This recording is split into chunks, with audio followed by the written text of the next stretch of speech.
Good to have you guys with us today as we quest for the truth. My name is Sherlock Thumbs, and I'm here with Elijah because there's some things that I read that I'm having trouble, Elijah, understanding the truth of this. Okay, because this is a little crazy. This is a little crazy. Okay, such is my life. Okay, so first of all, Elijah, what are you? I mean, what is your job? Do you have a job? I'm what you would call a prophet of the Most High God. A prophet? Okay, so what do you do as the prophet? I speak the word of God to people who don't want to hear it. And those who do want to hear it, I suppose, but usually I'm running up against people who are not too happy to hear from me. Is that just because your message is hard to understand, or? It's because my message is true, and they don't like to hear it. Well, I like the truth. I'm all about the truth. So maybe you and I can get along here a little bit. Now, I heard there was a case that came across my desk here about you and some prophets up on a mountain. Can you expand upon what happened up on that mountain? Yes, well, once I went to Mount Carmel. One day, you see, I was out and I was going to see the king, Ahab. King Ahab. Not a great guy. Okay. Not my biggest fan. I invite him over for locusts and honey. He says, I'm busy all the time. Nonetheless, I decide we need to talk a little bit because his wife has introduced false worship into Israel. Ooh, that's not good. She has brought gods that do not exist into the temple, and she wants the people to worship them. So I decided to tell Ahab, this is not okay. Okay. But I knew I couldn't just say it. I had to prove it. So I developed a little contest between myself and the false gods of Baal, really between my God and the false gods of Baal, okay. False prophets of Baal.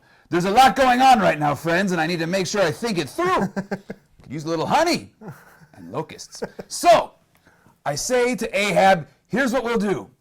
You bring 450 of your prophets with you. That's a lot of prophets. It's a lot of prophets. And there's only you? Well, I'm not quite 450 men, but I can hold my own. Okay. And so I say, you meet me up on the mountain. You bring a cow, I bring a cow. We'll sacrifice to our gods. You go first. If you sacrifice to your God and he sends fire to burn up the sacrifice, yours is the true God. Baal wins. But if I sacrifice my cow and my God burns it up, then I have the one true God. And so the contest was set. That sounds like a pretty good contest. It was a great contest. So what? You're up on this Mount Carmel, and you've got your cow, and they've built and there's 450 of them. Yes. And they've built their altar. Yeah. Have you built your altar? Not yet. Not yet. Okay, so they built their altar, and they've killed their cow, and they put it on it. What happens? Well, nothing. Nothing happens? They start calling out to their God and crying out to their God, and they start dancing around like monkeys and cutting themselves because they think, hey, if we hurt ourselves, maybe our God will come to us. It doesn't show. And they're going crazy. And so I start to laugh. I start to make fun of them. I say, where's your God? Maybe he's busy. Maybe he's on vacation. Maybe he's going potty. Maybe he's asleep. Now, there's 450 of them, though, right? Was that the smartest thing you could have done? These were not the sharpest tacks in the box. Okay. I'm not too worried about it. It's always fun to make fun of the false gods. Okay. They take themselves much too seriously. Okay. And that's what happened. And nothing happened. No. Nothing happened. No. Not in one thing. No. No little spark? No. Nothing. No. Okay. Just 450 very tired prophets of Baal. Okay.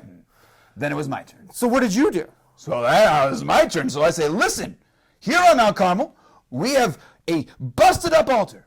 I rebuilt the altar. I took 12 stones, each to represent one of the tribes of Israel. Okay. And then I said, I figured this is my God, the true God. We should show off a little bit. I said, soak my altar in water, but not once. Use 4 buckets, 3 times. Now, Sherlock Thumbs. That's 12 buckets of water. 12 buckets of water. That's very good. Yes. Dumped on your altar that... Soaking wet. Yeah, that's usually not going to cause fire. No. Water and fire? Not good. Don't mix. That is truth. So, I soak my altar, and then I pray to the one true God. And I say, God, I thank you that you have me here. Now show yourself to be the true God. And like this, fire falls from the sky, burns up my altar, burns up that altar, burns up everything.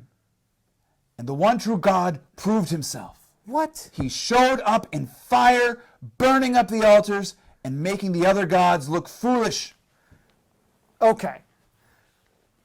That's a little bit, that really happened? Really happened? That's 100% true. Really happened? Yes. Fire from heaven burned up everything. That wet sacrifice that had been soaked down so much, that's the truth. You're telling me the truth. That is 100% the truth. I was there. Wow. Yes. That is amazing. And then, okay, so what did the prophets then the people do? What did they realize that your God is the true God? Yes, and they ran to hide, for they were afraid. I would be running afraid too, because if I saw that happen in my life, that would be craziness. Yes. Yes. But that's the truth about what God did on Mount Carmel, and you can believe it.